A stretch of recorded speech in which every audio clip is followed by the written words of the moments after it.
फरवरी 2024 में अगर आपको एक लैपटॉप खरीदना है 60 और 70 हज़ार के बजट में तो बड़े ही अच्छे से ऑप्शंस अवेलेबल हैं। इस वीडियो में आपको सबसे टॉप पिक वाले लैपटॉप बताऊंगा जिससे आपको अपना बाइंग डिसीजन बनाने में काफ़ी हेल्प हो जाए। Hello guys, I am Sharp from Techzonical. अब शुरू करते हैं। 60 और 70,000 के बजट की जब बात आती है ना, तो हमारे पास स्लिम फैक्टर डिज़ाइन वाले लैपटॉप भी हैं और बहुत सारे गेमिंग टाइप के भी होते हैं। तो इस वीडियो में मैं गेमिंग लैपटॉप्स को नहीं इंक्लूड कर रहा हूँ। इस वीडियो में आपको टोटल 10 लैपटॉप बताऊंगा जिसमें 14 इंच और 15 इंच दोनों ही हैं और आपको अपने बजट के अकॉर्डिंग और अपने यूज केस के अकॉर्डिंग उसे चूज कर लेना है। सभी लैपटॉप का लिंक वीडियो के डिस्क्रिप्शन में दिया है, लेकिन वीडियो पूरा अंत तक देखना, तभी आपको समझ में आएगा कि एक पर्टिकुलर लैपटॉप जो मैं बता रहा हूँ वो आपके यूज केस के लिए फिट बैठता है या फिर नहीं बैठता है। पहले बात करते हैं 14 इंच के लैपटॉप की, और इसमें मैं 5 लैपटॉप आपको बता रहा हूँ जो कि सबसे बेहतरीन वैल्यू फॉर मनी मुझे आज की डेट में लगते हैं फरवरी 2024 के लिए। सबसे पहला लैपटॉप में जो आपको रिकमेंड करना चाहता हूँ वो है लिनोवो का थिंकपैड E14। ये काफी अच्छा सा लैपटॉप है, एक ड्यूरेबल सी बिल्ड क्वालिटी के साथ में आता है और इसमें काफी तरह तरह के मिलिट्री स्टैंडर्ड्स का सर्टिफिकेशन इसको मिलता है। Lenovo की थिंकपैड सीरीज काफी रिलायबल सी होती है। AMD Ryzen 5 7530U वाला प्रोसेसर लगा है जो कि एक लेटेस्ट प्रोसेसर है 7000 सीरीज का। साथ में यहाँ पर एक अच्छा सा IPS डिस्प्ले भी है 300 निट्स की ब्राइटनेस के साथ। 16 GB की रैम है, 512 GB की SSD है। Windows 11 होम वगैरह का भी यहाँ पर सपोर्ट प्रोवाइड किया गया है। लेकिन एक बात आपको ध्यान में रखनी है, इसमें विंडोज ऑफिस नहीं मिलता है। विंडोज ऑफिस वगैरह पाना ऐसे कोई खास बहुत बड़ी बात नहीं होती, बहुत सारी वेबसाइट से आप वो परचेस कर सकते हो। लेकिन इस लैपटॉप की बिल्ड क्वालिटी इसका सबसे बड़ा मेजर हाईलाइट पॉइंट है। अगर आपको एक लैपटॉप खरीद के काफी दिनों तक उसे इस्तेमाल करना है, you can just go for this laptop Lenovo ThinkPad। 56,000 के ऑलमोस्ट प्राइस पे इससे best value for money laptop आपको बिल्ड क्वालिटी डिपार्टमेंट में नहीं मिलेगा। अगला लैपटॉप में जो आपको रिकमेंड करना चाहता हूँ ये ऑलमोस्ट 60,000 के बजट का है। इसका प्राइस कभी कभी ऊपर नीचे होता रहता है। HP का Pavilion 14 DV2014TU। ये लैपटॉप को मैं काफी बार ऑलरेडी रिकमेंड किया हूँ पहले भी इस चैनल पर, लेकिन तब इसका प्राइस ऑलमोस्ट 70,000 के क्लोज पे हुआ करता था।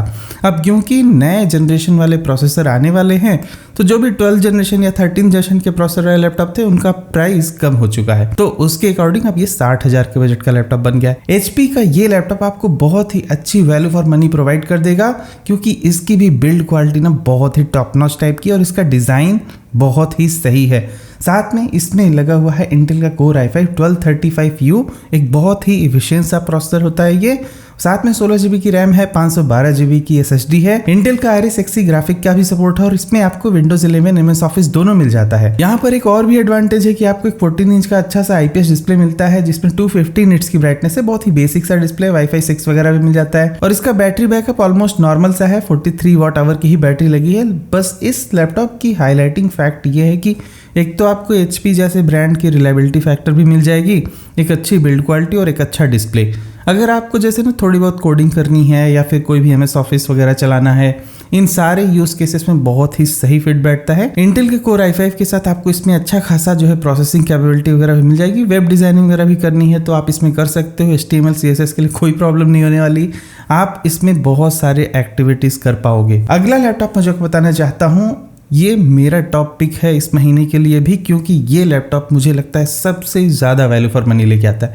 इनकेस अगर आपको HP नहीं खरीदना हो तो ये लैपटॉप आप खरीद सकते हो। होता है ना, कुछ लोग आप में से पूछते हो कि मुझे Lenovo का नहीं चाहिए, HP का ही चाहिए, तो इसमें HP बताया। लेकिन अगर इस HP और Lenovo में मुझे चूज़ करने को बोला जाए तो मैं चूज़ करूँगा Lenovo का Yoga Slim 6। ये सबसे ज़्यादा अच्छा लैपटॉप है सबसे सही वैल्यू फॉर मनी पर, क्योंकि ये इंटेल Evo सर्टिफाइड भी है। साथ में इसमें इंटेल का कोर i5 1240p वाला प्रोसेसर लगा है, तो P सीरीज के प्रोसेसर में U सीरीज के प्रोसेसर से परफॉर्मेंस थोड़ी ज़्यादा बेहतर होती है। साथ में यहाँ पर आपको 2.2K रेजोल्यूशन का 300 निट्स का IPS डिस्प्ले मिलता है, जबकि HP में सिर्फ फुल HD रेजोल्यूशन था। बाकी आपको 16 GB रैम 512 GB SSD इसमें भी मिल जाती है। एक नॉर्मल सा 60 हर्ट्ज का ही रिफ्रेश रेट है, लेकिन बहुत ही अच्छा रेजोल्यूशन है। आपको बड़े ही शार्प और क्लियर टेक्स्ट इसमें दिखाई देंगे। Windows 11 और MS Office का भी सपोर्ट यहाँ पर प्रोवाइड किया गया है और साथ में इसका वेट ना HP वाले लैपटॉप से और Lenovo के ThinkPad वाले से भी कम है, 1.35 kg ओनली। ये काफ़ी बेहतरीन सा लैपटॉप है और इतना ही नहीं, साथ में आपको 100% sRGB भी मिल जाती है। इसमें तो आपको काफ़ी ज़्यादा कलर एक्यूरेसी भी यहाँ पर मिल जाएगी। इसमें आपको फोटोशॉप चलाना है, लाइटरूम चलाना है, Adobe Illustrator चलाना है, कोई भी ग्राफिक वर्क भी करना है उसके लिए भी ये लैपटॉप बहुत ही सुटेबल है, क्योंकि P सीरीज के प्रोसेसर के साथ में और क्योंकि इंटेल का ईवो सर्टिफिकेशन भी इसको मिला है तो इसकी परफॉर्मेंस थोड़ी ज़्यादा बेहतर है। अगला लैपटॉप मैं जो आपको बताना चाहता हूँ Asus का ZenBook 14X। अगर आपको बहुत ही गॉर्जियस सा डिस्प्ले चाहिए और आपका बजट जा सकता है 68,000 तक, just go for this laptop. Asus के ZenBook 14X में लगा हुआ है इंटेल का Core i5-12500H सीरीज वाला प्रोसेसर, जो कि काफ़ी हाई परफॉर्मेंस ओरिएंटेड प्रोसेसर होता है। इसमें आप बहुत ही अच्छे से कोई भी फोटोशॉप का वर्क या फिर एडोबी इलस्ट्रेटर या ग्राफिक डिजाइनिंग का वर्क कर पाओगे। साथ में ये जो OLED डिस्प्ले है 2.8K रेजोल्यूशन का है और 90 हर्ट्ज का है, तो काफ़ी अच्छी रिफ्रेश रेट है, तो आपको इसके इस्तेमाल करने में भी ना एक अच्छा सा एक्सपीरियंस रहेगा। Windows 11 और MS Office का सपोर्ट यहाँ भी प्रोवाइड किया गया है, फिंगरप्रिंट भी यहाँ पर मिल जाती है आपको। इस लैपटॉप की ब्राइटनेस भी ऑलमोस्ट 550 निट्स तक जाती है HDR मोड में, तो ये काफी अच्छी बात होती है। और साथ में 100% का यहाँ पर DCI P3 कलर गेमट भी प्रोवाइड किया गया है, जिसकी वजह से आपको बहुत ही कलर एक्यूरेट सा डिस्प्ले मिल जाता है। ये इस लैपटॉप का यूज केस बड़ा ही सिंपल सा है। आपको अच्छी खासी जो है ग्राफिक डिजाइनिंग करनी है या फिर कोडिंग भी करनी है और आपको मशीन लर्निंग टाइप की कोडिंग करनी है, तो आप सब कुछ कर सकते हो, क्योंकि इसमें इंटेल का 12500H सीरीज का प्रोसेसर लगा है, जिसमें परफॉर्मेंस थोड़ी ज़्यादा अच्छी होती है। परफॉर्मेंस कोर वगैरह वहाँ पर थोड़े ज़्यादा एक्टिव होते हैं, तो आपको इस लैपटॉप में एक पूरा फीचर पैक परफॉर्मेंस मिल जाएगा और साथ में अच्छे डिस्प्ले के साथ। अब आपका एक सवाल हो सकता है कि क्या Asus का लैपटॉप आपको खरीदना चाहिए या फिर नहीं 2024 में? तो मैं कहूँगा कि बिल्कुल खरीदना चाहिए। मैंने पहले भी Asus के कई लैपटॉप्स यूज़ किए हैं और उन सब में जो है ना परफॉर्मेंस और जो build quality, even long term uses भी जो Asus के लैपटॉप के साथ मेरा एक्सपीरियंस रहा है वो काफ़ी सही रहा है। अगला लैपटॉप मैं जो आपको बताना चाहता हूँ 14 इंच की कैटेगरी में ये आखिरी लैपटॉप रहेगा। अगर आपका बजट 70-72 हज़ार तक जा सकता है तो आप इस लैपटॉप को खरीद सकते हो। बड़े ही शानदार से फीचर के साथ में आता है। HP का Pavilion Plus, exact model number आप स्क्रीन पे देख लो। ये भी लैपटॉप इंटेल का ईवो सर्टिफाइड सा लैपटॉप है और यहाँ पर Core i5-1340P सीरीज का प्रोसेसर मिल जाता है। और HP के इस लैपटॉप का डिजाइन भी ना बहुत ही आउटस्टैंडिंग सा है, काफी बढ़िया सा दिखता है और इसका वेट भी काफी कम है इस लैपटॉप का। इस लैपटॉप में भी आपको 2.2K रेजोल्यूशन का एक IPS डिस्प्ले मिलता है, साथ में जिसमें 100% sRGB का सपोर्ट है और 300 निट्स की पीक ब्राइटनेस है। इस लैपटॉप में भी आपको बहुत ही शार्प टेक्स्ट दिखाई देंगे, एक्यूरेट कलर दिखाई देंगे। तो आपका यूज केस चाहे जो भी हो, अगर आप HP का ये लैपटॉप खरीदते हो तो आपको एक और एडवांटेज मिल जाएगा, वो है सबसे लेटेस्ट जनरेशन का प्रोसेसर। वैसे आपने नोटिस किया होगा कि पिछले कुछ महीनों से ना 13th जनरेशन के प्रोसेसर वाले लैपटॉप थोड़े थोड़े उनके प्राइस कम होते जा रहे हैं, तो इसका भी प्राइस आगे कम हो सकता है ये 70,000 के अंदर में भी मिल जाए। लेकिन मैं अगर 72,000 पे भी बोलूं तो ये लैपटॉप खरीदना बहुत ही सही वैल्यू फॉर मनी डील रहेगी। और अब बारी आती है 15 इंच वाले लैपटॉप की। तो मान लो आपका यूज केस ऐसा है कि आपको न्यूमेरिक कीपैड चाहिए, एक बड़ा डिस्प्ले चाहिए, या फिर आपको जैसे ना ग्राफिक डिजाइनिंग ही करनी है लेकिन आपको एक ज़्यादा वाइडर एरिया पे करनी है, तो उस केस में आप 15 इंच का लैपटॉप चूज़ करते हो। तो मैंने मेक श्योर किया है कि जो भी लैपटॉप मैं बताऊं 15 इंच के, सब में IPS डिस्प्ले हो या फिर OLED हो। अगर आप 60 से 70 हज़ार रुपए किसी लैपटॉप पे खर्च कर रहे हो तो मेक श्योर कि उसमें IPS डिस्प्ले हो ही हो, चाहे वो 15 इंच हो या 14 इंच हो। इवन OLED भी मिल जाए तो और अच्छी बात है। यहाँ पर जो सबसे पहला लैपटॉप आपको बताना चाहता हूँ वो है Lenovo का IdeaPad Slim 3। इसमें लगा हुआ है एक इंटेल का Core i5-12450H, काफी कैपेबल सा प्रोसेसर होता है ये। साथ में यहाँ पर आपको एक फुल HD IPS डिस्प्ले मिलता है, 16GB की रैम है, 512GB की SSD है और इस लैपटॉप का प्राइस है ना सिर्फ 54,990, विच इज मार्वलस डील। मतलब आपको काफी कुछ मिल रहा है इस लैपटॉप में। और इस लैपटॉप का वेट भी ना 15 इंच के हिसाब से काफी कम है, 1.62 kg ओनली। साथ में विंडोज होम और ऑफिस 2021 का भी यहाँ पर सपोर्ट प्रोवाइड किया गया है, जिससे आपको काफी हेल्प हो जाएगी। एक खास बात ध्यान रखने वाली है ना कि आपको 55,000 रुपए में 16GB की रैम तो मिल रही है, लेकिन वो भी DDR5 रैम मिल रही है 4800 मेगाहर्ट्ज वाली। मतलब कि रैम का जो फ्रीक्वेंसी रिस्पांस है, मेमोरी रिस्पांस जिसको हम कहते हैं, वो और भी फास्टर है DDR4 रैम के कंपैरिजन में। तो ये लैपटॉप आपको काफी अच्छी परफॉर्मेंस प्रोवाइड कर देगा एक बेहतरीन से डिस्प्ले और डिजाइन के साथ। अगला लैपटॉप मैं जो आपको बताना चाहता हूँ ये है Asus का क्रिएटर सीरीज का VivoBook 16X। VivoBook का एक 16X और भी आता है जिसमें Ryzen 5600H होता है, लेकिन मैं देख रहा था कि उसका प्राइस और ये जो मैंने सेलेक्ट किया है इसका प्राइस दोनों सेम है। तो इस केस में आपको ये वाला चूज़ करना चाहिए, क्योंकि वो थोड़ा सा आउटडेटेड हो गया है अभी, क्योंकि काफ़ी बार मैं उसे रिकमेंड कर चुका हूँ। ऐसा नहीं कि कोई ख़राब लैपटॉप है, लेकिन अभी इस प्राइस पॉइंट के हिसाब से, मतलब अगर 2 लैपटॉप को आपको चूज़ करने का मौका मिल रहा है तो ये जो है ना, ये ज़्यादा वैल्यू फॉर मनी आपको प्रोवाइड करेगा। इसका रीज़न ये है ना कि एसर्स के जो ये क्रिएटर सीरीज़ वाले लैपटॉप होते हैं काफ़ी कैपेबल होते हैं। ये मेड फॉर क्रिएटर्स हैं, मतलब कि आपको वीडियो एडिटिंग करनी है, ग्राफिक डिज़ाइनिंग करनी है, या फिर कोई अच्छी लेवल की कोडिंग करनी है, सब कुछ इसमें हो जाएगा। और 57,000 के बजट में ना बिल्कुल कैची सी डील पे ये अवेलेबल है। कोर i5 12450H प्रोसेसर लगा हुआ है इसमें, लेकिन साथ में आपको 4GB का एक RTX 2050 ग्राफिक कार्ड मिलता है डेडिकेटेड वाला। हालांकि इसमें रैम थोड़ी कम है, 8GB की है, लेकिन आप 16GB रैम वाला भी मॉडल चूज कर सकते हो। इसमें जरा सा ही प्राइस डिफरेंस है। अब ये डिपेंड करता है कि आपको कितनी मल्टीटास्किंग करनी। ज़्यादा मल्टीटास्किंग करनी तो 2-3 हज़ार रुपए एक्स्ट्रा देकर आप 16GB वाला रैम वेरिएंट इसका खरीद सकते हो। विंडोज 11 MS ऑफिस का भी यहाँ पर सपोर्ट प्रोवाइड किया गया है। और इस लैपटॉप का जो डिस्प्ले है वो एसुस का वही सिग्नेचर स्टाइल IPS लेवल का डिस्प्ले है, तो कोई भी यहाँ पर कंप्लेन नहीं है डिस्प्ले पे भी, और ये अपने आप में काफ़ी अच्छा है। अब 16 इंच के इस लैपटॉप में ना आपको 16:10 वाला जो है एस्पेक्ट रेशियो मिलता है, जिससे ये थोड़ा ना वाइडर दिखता है, ये चीज़ जो यहाँ से यहाँ तक की होती है।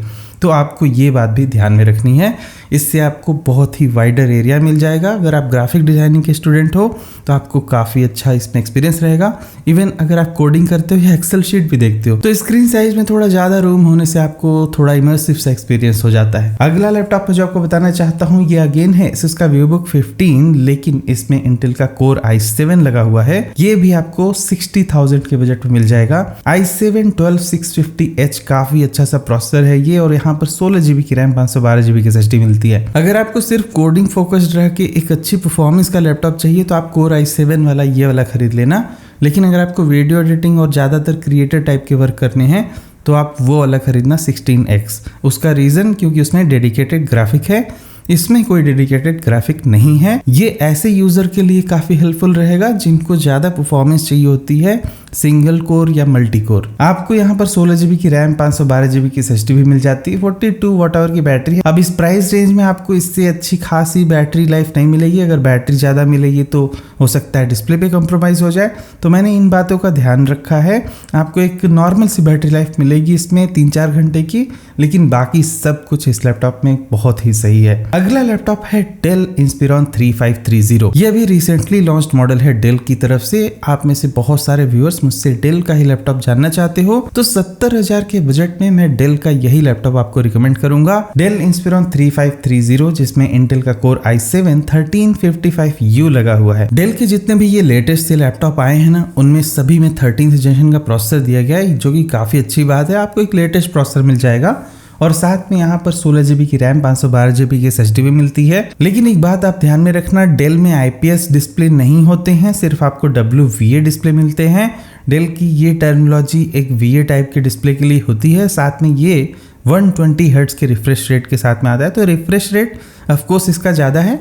तो जब भी आप कुछ स्क्रॉल वगैरह कर रहे हो या ब्राउजिंग कर रहे हो, मूवीज देख रहे हो, तो आपको एक थोड़ा ना स्मूथ सा लगेगा ये लैपटॉप चलाने में। बाकी यहाँ पर बैकलिट कीबोर्ड और फिंगरप्रिंट रीडर का भी सपोर्ट दिया गया है। विंडोज 11 MS ऑफिस का भी सपोर्ट दिया गया है। और इस लैपटॉप का वेट न सिर्फ 1.62 kg है, कंसिडरिंग कि 15 इंच का लैपटॉप है, ये काफी हल्का वेट है। और अगला एक फाइनल सबसे लास्ट में जो लैपटॉप मैं आपको रिकमेंड करना चाहूंगा, नंबर 10 पे ये आप कह सकते हो 15 इंच के ही सेगमेंट का लैपटॉप है, एसस का VivoBook Pro 15। इस लैपटॉप को रिकमेंड करने का सबसे बड़ा रीजन ये है ना कि यहाँ पर आपको एक बड़ा ही शानदार सा प्रोसेसर मिलता है, और वो है AMD का Ryzen 7 5800H। लेकिन इतना ही नहीं, अब क्योंकि ये भी थोड़ा क्रिएटर टाइप का लैपटॉप है, 16GB की रैम भी मिलती है आपको, 512GB की SSD मिलती है, और 4GB का RTX 3050 वाला ग्राफिक कार्ड मिल जाता है। तो ये काफी सरप्राइजिंग है, और इस प्राइस पॉइंट के हिसाब से आपको एक बहुत ही बेहतरीन ग्राफिक कार्ड और काफी अच्छे प्रोसेसर का एक लैपटॉप मिल जा रहा है विद 16GB ऑफ रैम।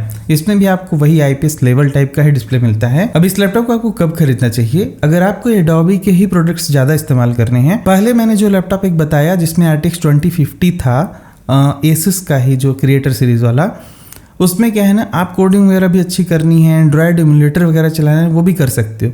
लेकिन राइजन के प्रोसेसर पे अक्सर एंड्रॉयड एमुलेटर्स की थोड़ी सी प्रॉब्लम्स होती है, तो आप इसे ऐसे यूज केस के लिए हटा सकते हो। आपको डेडिकेटेड सिर्फ वीडियो एडिटिंग, ग्राफिक डिजाइनिंग या फिर ऐसा कुछ करना है जिसमें परफॉर्मेंस की ज़्यादा जरूरत है, या फिर आपको गेम्स भी खेलने हैं थोड़े बहुत, तो आप इस लैपटॉप को कंसिडर करो, ज़्यादा अच्छा रहेगा। एक अच्छी बात मुझे और भी लगती है एसएस के इस लैपटॉप की ना, इसमें आपको 144 हर्ट्ज के रिफ्रेश रेट वाला एक आईपीएस लेवल पैनल मिलता है। हालांकि यहाँ पर कोई 2.2 की रेजोल्यूशन नहीं है, यहाँ पर सिर्फ फुल एचडी रेजोल्यूशन है, तो इतनी सी बात आपको ध्यान में रखनी होगी। फिलहाल इस वीडियो के लिए इतना ही, और अगर आपको जिसने 40 से 50 हज़ार में कुछ लैपटॉप खरीदना है तो उसका वीडियो ऑलरेडी है चैनल पे, आप जाके उसे देख सकते हो फरवरी 2024 के लिए। मिलते हैं अगले वीडियो में कुछ और भी टॉपिक के साथ, तब तक के लिए goodbye, thank you for watching, will see you again there.